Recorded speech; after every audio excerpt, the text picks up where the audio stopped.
Lizzie D here, doing my weekly comic review from last week, which I didn't do on Sunday because of the uh, which Super Bowl. Seattle won. Yay for the um, really happy to have the Seahawks winning. Last time was in uh, 2015, I think. So anyway, yeah, it was great. I'm sure all my friends in Washington are just celebrating galore. Anyway, I'm going to be doing my regular live streaming for this week, February 11th's comics. With Krista. We're going to talk all things sirens again. The first issue dropped this past Wednesday, so we're really hoping to have a really good conversation about that. But I wanted to go ahead so I didn't take up too much time at the beginning of Sunday's show doing 2 weeks worth of comics. I decided to go ahead and stream tonight to show off my comics from last week, a week of the Super Bowl. So we're going to jump right on in. First off is Batman number 6. Such a good issue. Oh my gosh. Just amazing. I knew that the chick was up to no good. I've just known it all along. So a little bit of a spoiler alert there. Uh, Got to get to the end. You'll love it. I'm really enjoying this now that I'm, fully invested in this new Batman by Matt Fraction. So if you're not reading it, you should be. It's really great. And then I got the Valentine's Day version, and this is by um Chrissy Zuld Amunga, and it's so cute. Look at that Catwoman and Batman. Catwoman looks happy. Batman does not look very happy. Really a cute variant. I couldn't help myself. I had to have it. Next up in the DC comics was a one-off for the DCKO event, Boss Battle, and I'm gonna see if I can hold this up. Do you see all these people? We've got Vampirella, we've got Red Sonja. Let's see. Of course, we've got Superman and Joker. We've got I know she's in here somewhere. Samantha from uh Beneath the Trees Where Nobody Sees. This was a great issue. Our superheroes face off against all of these comic characters from other universes, and it was really entertaining. So I'm glad that I went ahead and got that. I think really the most entertaining was Annabelle and Joker. It was pretty good. Next up was the Nice House by the Sea. This has been forever coming. It's number 7. We've had almost 9-10 months since the last issue, and it was beginning of 2025. And I'm really glad to be getting back to this. However, I even went back and read 6. I'm still confused. I'm gonna talk to the guys and Krista about this on Sunday. Some of the things that happened in this issue were confusing to me. Like it kind of came out of the blue from going back and reading. But I'm really glad to be that James Tynion the fourth is back doing his Nice House by the Sea. And then we had Poison Ivy, number 41. She's in jail thanks to Vandal Savage, and it was a really good issue. She kind of had an epiphany.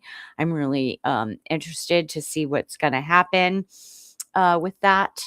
I know that in the next coming months, it's not a big secret. DC's been kind of talking about it in various forums. She's going to be mayor soon, so that's and that's revealed at the end of the issue. So I'm really interested to see how that is going to turn out. And of course, as I always do, I got the Eom variant and the Nubovich variant. I love those two artists' art. So that's it for DC. Next up is Marvel. I only had one Marvel title, Shadows of Tomorrow, Storm, Earth's Mightiest Mutant. I got her 12 issue run that came out last year, and this picks it up after the events in Age of Revelations. And it was good. I'm glad I picked it up. I am going to add it to my subscription run. I did enjoy it. Great starting off point. If you haven't read Storm, this is a great place to pick it up. It's a new new arc, and they give you a really good explanation about what everything that happened before, so you won't really miss out. Although I believe that that's out in a trade anyway, so that you could get that, and that's just under the name of Storm. It came out in 2025, and it was a 12 issue run. I was really impressed. So I'm reading three of the Shadows of Tomorrow, Rogue, Storm, and Wanda, Sorceress Supreme. And I'm enjoying all three of them. I did get a variant. This is the who did this here? Let's see here. I love that DC puts the artist on the cover. Let's see. This is the Elizabeth Torque and Federico Bellini cover, and I just loved this. It's like from the Savage Land, and it just looks amazing there. Okay, that's it for Marvel. We're moving right on into our independents. So, as you know, I've talked about before, Archie and Gang are like my guilty pleasures, especially when it involves Betty or Josie and the Pussycats, who are my favorite characters in the Archie universe. I had to get this number one. I don't think I'm going to read the whole thing because I'm not a fan of Army in the Darkness, but Army of Darkness, excuse me.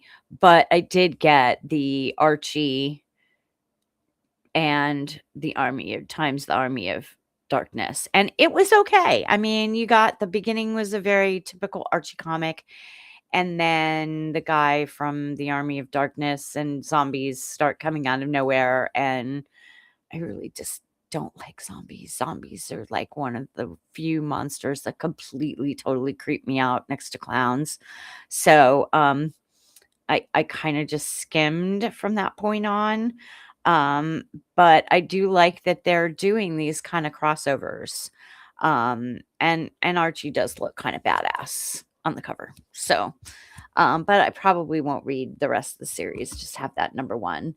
Then we have Marian Heretic and number 4 by Boom. Oh, this has been so good. I love Teenie Howard. She's one of my favorite comic writers right now. And she did not disappoint in this penultimate issue. It's a 5-issue run, and this was, second to last. And it was so, so, so, so good. I won't spoil it. It's only a 5-issue run. If you're not reading it, you really should go out and grab it. It's very the Magdalena vibe from the 90s. I just love it. It's so good. All right. Now, there was a new one from Ignition Press, and I bought it strictly because it had wolves on the cover, and I'm really glad I bought it. Ripcord.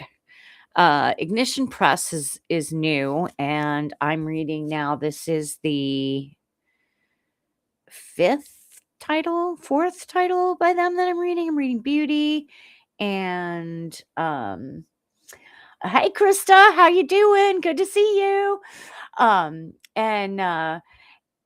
anyway, as I was saying, what else are they doing? Beauty, Ripcord, Voyeur, and Deluge. Those are the ones I'm reading. Now they're doing a whole bunch of others that are really, really, really good. Um, Rob suggested this to me. And I saw the wolves and I was hooked because I love all things wolves. It was really, really, really good. Main character's a female, so I'm gonna love that. It was a really strong first issue. Definitely will be adding it to my subscriptions. Thoroughly enjoyed it. Can't wait to read issue number 2. That's it for my independence. Now, and Krista, as you can see, I fixed the comments problem. Yay! Um, let's see here.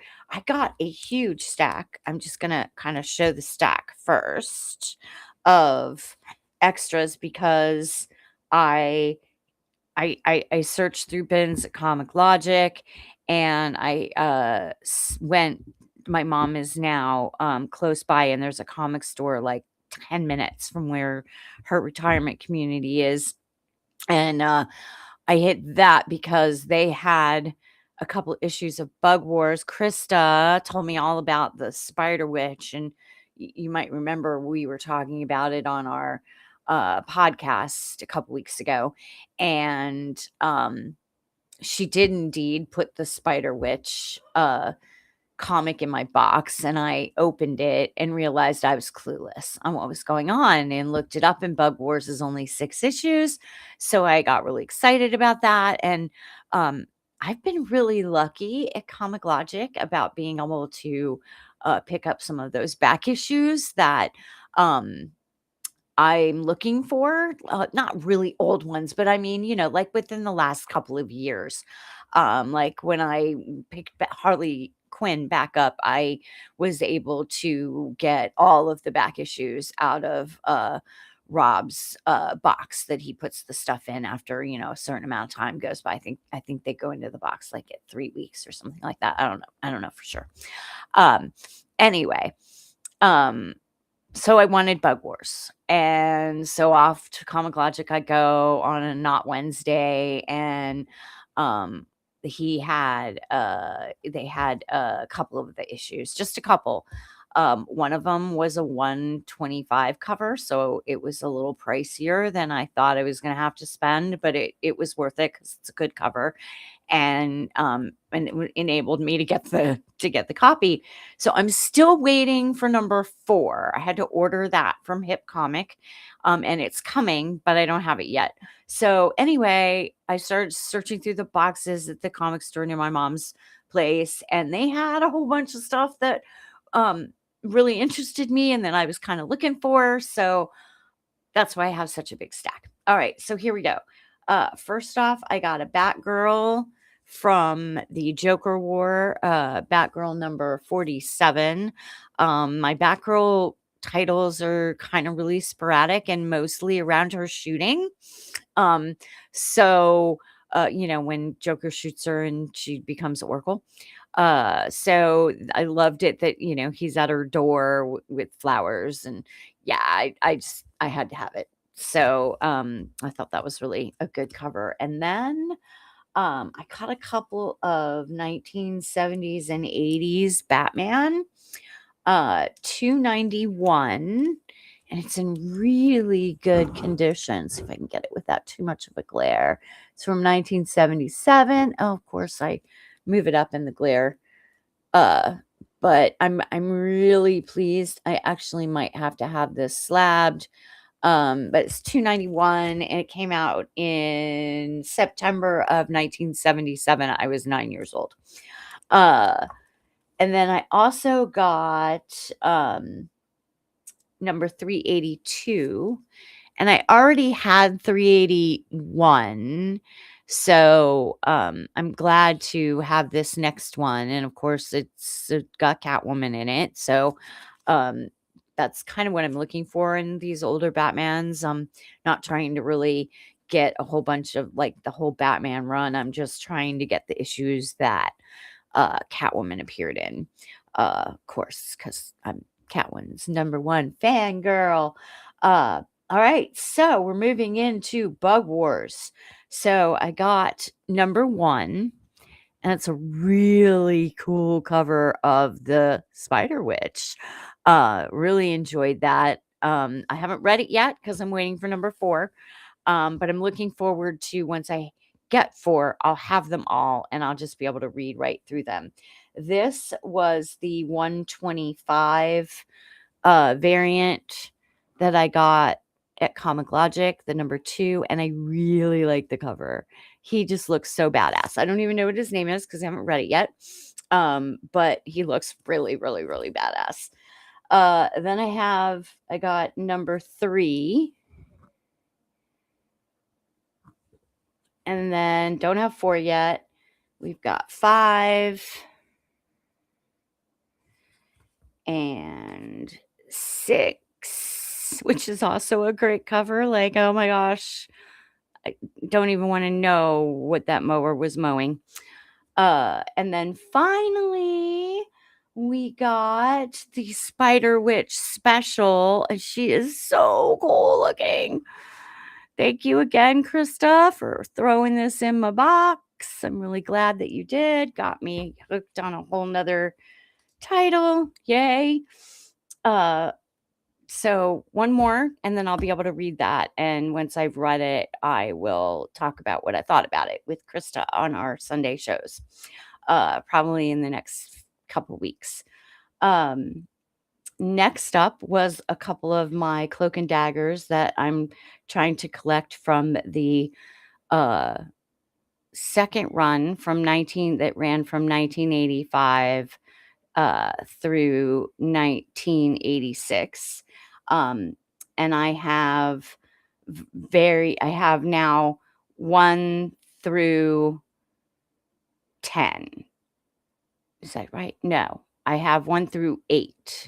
So, because I just got 5, I already had 1 through 4 and 7 and 8. So now I have 5 and 6. So I only need 9 through 11 to complete that run. So as I said earlier, a few weeks ago in my collecting goals for 2026, I think that getting this 1985 run completed, being only 3 comics away, is very doable for this year.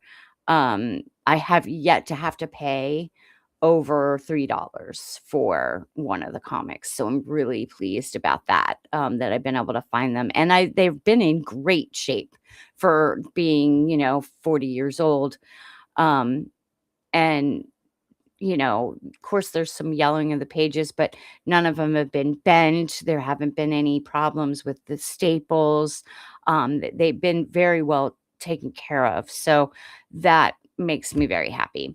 And last but not least, I got Shazam 25 with the first appearance of the Mighty Isis in 1977. This is the preview,